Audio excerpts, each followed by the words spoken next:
Hey guys, welcome back to the Interceptor, and we are here with another top 10. In fact, this is the last of the top 10, so it will be posted on the last day of January 31st.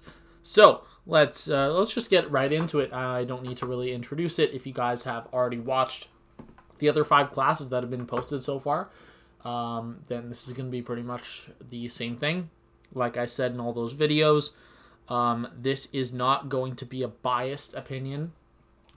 And what I mean by that is it is not biased by how much I like them, or at least I tried as hard as I could to keep that out of the list. I'm sure that some of the champs I like will be higher, but I tried to make how much I like it not influence the placement, but more as how much I genuinely think their use is in the game. But obviously for some of those, it might be a little higher than you might think, but I did really try my best, just like all the other classes. And yeah, we're just going to get right into it. So I did make 5 honorable mentions. Honestly, I feel like this is kind of a weak honorable mention list, but I am going to go with it. So at number 5 in the honorable mentions, we have a champ I do have as a 6-star. And that's Mr. Fantastic. I think he's more of a pre-fight guy. He has a nice synergy with Doom. But if you use him, like, he's not horrible. He's semi-decent. He's like Void's baby. That's the worst way I could have put it. He is like worse Void. And that's pretty much it. But yeah, Mr. Fantastic at number 5. And at number 4, another champ I have as a 6-star is Red Guardian. Now, there is nothing wrong with Red Guardian other than the fact that he just doesn't do damage. Like, every other thing about him is a solid ability you can add to a champion, and if you just doubled his damage, there would be nothing wrong with him. He'd be like 6th, 7th on this list.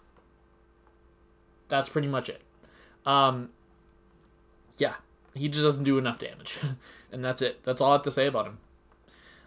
Next, related to Red Guardian is actually a champ I don't have as a 6-star apparently, and that is going to be Abomination. Where's Abomination? There he is. So yeah, Abomination with the Red Guardian synergy. He has very good poisons, and he becomes really, really awesome. Same thing like Cable. They took a dud of a champion, gave him a good synergy, and all of a sudden they're good. So yeah, Abomination, solid champion. But he does 100% rely on the Red Guardian synergy. Next, this is a champ that I don't know, because I'm not too familiar with them, and that's going to be Anti-Venom. I don't have him as a 5-star, 6-star. I definitely don't. He is in the current featured, but I just don't like him. I don't think the gameplay is super impressive, but he gets talked about a lot. So I have to give him a spot on here, and I thought the number two honorable mention will be good based on the gameplay I've seen so far. Next, at the number 1 honorable mention, and just barely not making the top 10, although this is a champ that I do personally really, really like, and I'm really hoping I can get him as a 6-star duped. I already have him, and I'd love to awaken my Red Hulk so I can take him to rank 3. Like, he doesn't desperately need the dupe, but I'd say for Alliance War, he needs the dupe. He is a great champion, especially a very good champion for killing Mystics in War. In addition to that, he is also immune to Incinerate, and he shrugs off Poison or Incinerate. Yeah, his Altered State removes it as a 100% chance to convert it into a heat charge. So he's a good he's a good counter, for Hazard Shift because of this. And yeah, he's Red Hulk is pretty cool. So that is it for the honorable mentions. Let's get into the top 10. And the first champ that is in our top 10 is going to be iHulk. Now, I will acknowledge that he is not a great champion for War because of Assassin and the fact that he deals a lot of damage to himself. But if you throw him into content, that's where he really shines. So while I admit he is a 0 out of 10 in War, he is a very solid content clearing champion outside of War. So iHulk gets the spot at number 10. And at number 9, another champ I have at rank 3 is going to be Spider-Ham. Now, Spider-Ham is a great defender in war, and he is not an attacker in war. He's useless there, but he is actually really, really cool for cheesing content in Axe. For example, in the 7.3.6 path, there is a map in the map, there's a path that he just destroys and is super, super satisfying. He ends every fight in like 25 to 30 seconds, and he is by far the fastest option for that path. So yeah, Spider-Ham at number 9 is a solid one. And next, at number 8 is a champion that I think a lot of people don't like, but has a really, really good playstyle, and that's going to be Wasp. So Wasp does a ton of damage to start off. She has guaranteed crits on her heavies, and if you throw, like if you do the first hit of your heavy before the second hit lands, you can throw your special 2, and the whole special 2 will crit, which is really, really cool. Also inflicts power stings that are honestly very potent power stings. And in addition to that, she is one of only 2 champions, to my knowledge, that have literally infinite ramp up on their attack. So Wasp is one, and Invisible Woman is the other. I don't know if there are others. I know Aegon's capped. I know Star-Lord's capped. I know there's a few others that get capped as well. Like Winter Soldier with Killmonger is capped. And the way basically that Wasp's ramp up works is that her L3 will do more and more damage depending on what combo you have. So I did show that off when I did my solo of the Gwen Pyrian.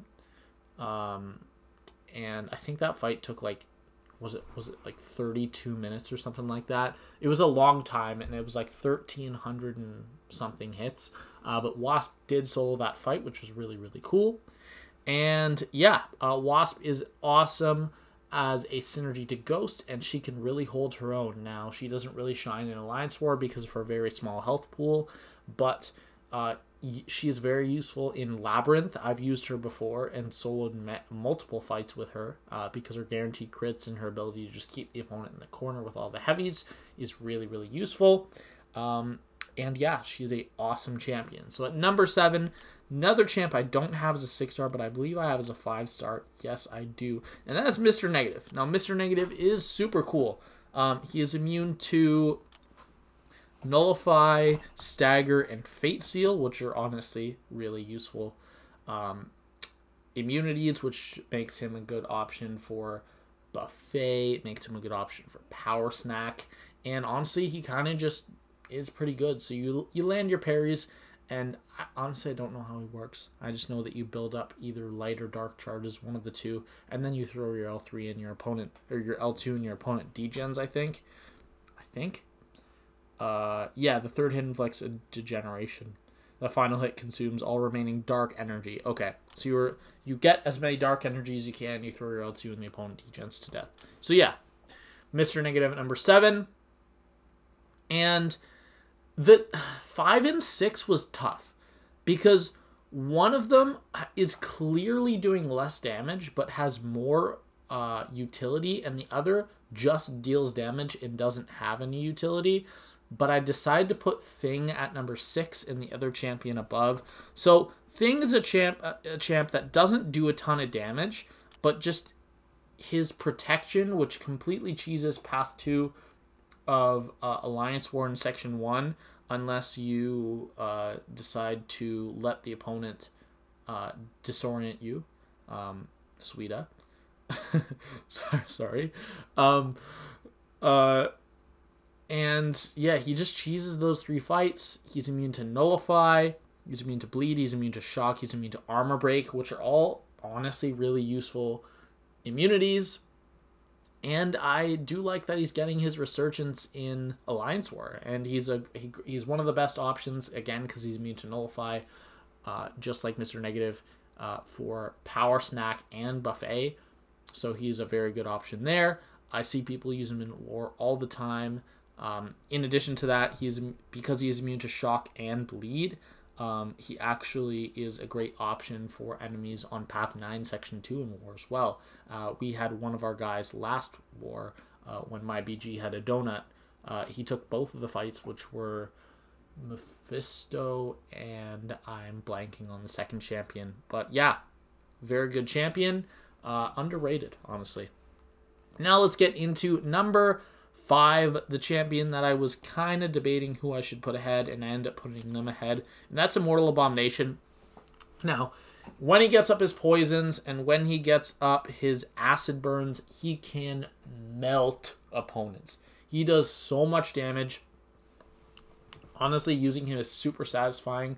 While I didn't get a solo of the Summer of Pain Mysterio while it was his week, when the final thing came over, I got a solo. So I did eventually get a solo on everyone, but Immortal Abomination was one of only 2 champions I was able to solo Mysterio with.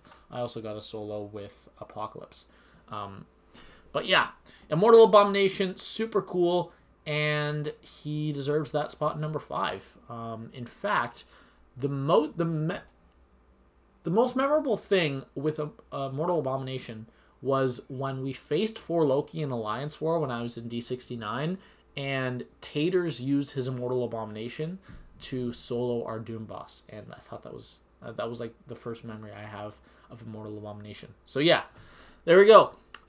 Number 4, and this is going to be obviously like the top 4 were very easy to pick, and then it was like a big gap between 4 and 5. And at number 4, champ I do not have as a 6-star, but I do have as a Sig 200 5-star, is Void. Void has been in the game for a while. He has been a top champion for a while, and he is never going to fall off. His simple mechanics that make him an annoying defender and a great Alliance War attacker just are not really rivaled, and the things that he does best, he does best. Or the things that he does, yeah, no, that's the best way to put it. Like, the best aspects of Void just does it better than anyone else, pretty much. Power control, when it comes to passive power gain, the only one I would put ahead of him would be Spider-Man 2099, assuming you had the Anti-Venom synergy. But yeah, Void is just awesome.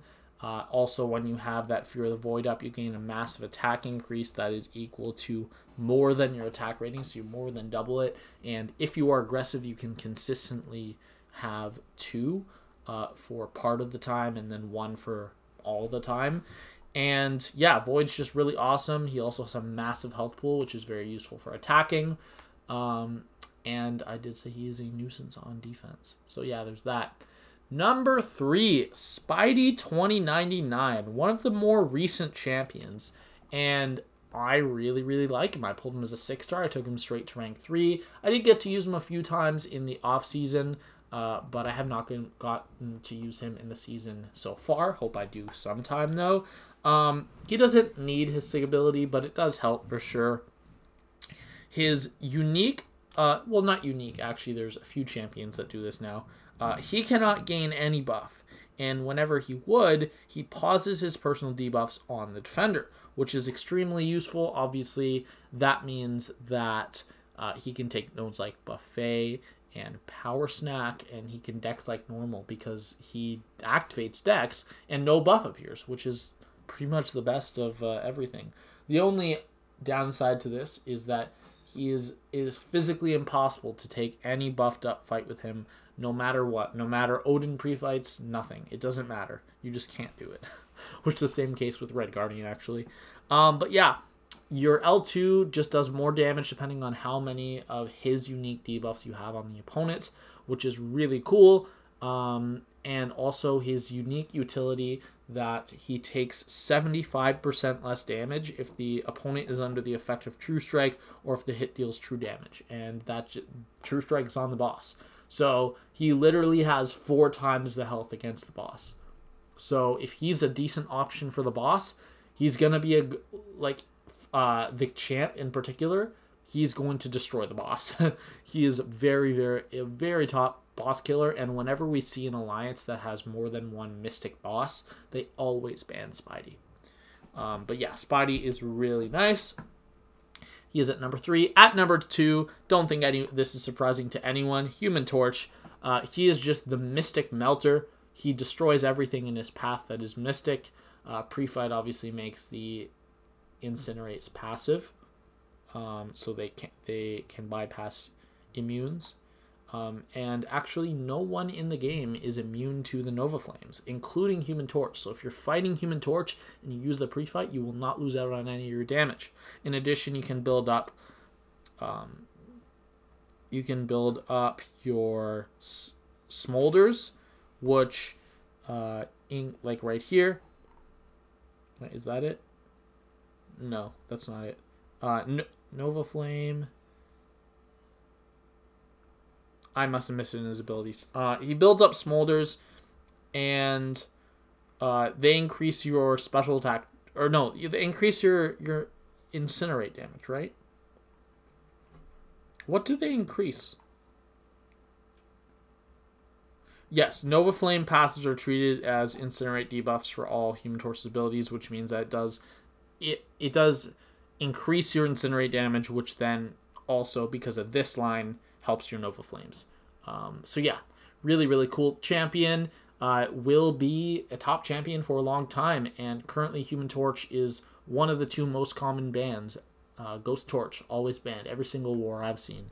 So yeah, that is number 2. And number 1, everyone knew this, it's Quake. No one is even close, not even Human Torch is close to Quake. Quake is the number 2 champion in the entire game after Ghost, so obviously she's going to be number 1. Let's just say there's a reason that she is not available as a 6-star, and is because she would just destroy the game. If she was available as a 6-star and I had her, she would already be rank 3, and I would be fighting with my alliance leaders to let me take her to rank 4, even though her prestige sucks. But yeah, Quake is insane. And she will never be a 6-star because she would break the game even more than she does as a 5-star. But yeah, that is going to be all for today. We went through the top 10, and I'll just go through the list quickly. So at number 5, honorable mention is Mr. Fantastic, then Red Guardian, then Abomination, then Anti-Venom, and then Rolk. And then the top 10 from 10 to 1 is Immortal Hulk, Spider-Ham, Wasp, Mr. Negative, Thing, Immortal Abomination, Void, Spider-Man 2099, Human Torch, and then Quake in first. And if you disagree with that list, let me know what you disagree with. Also, put your top 10 in the comments if you would like. And that is going to be all for this video. I hope you guys enjoyed, and this was actually the final class. So I will see you guys later.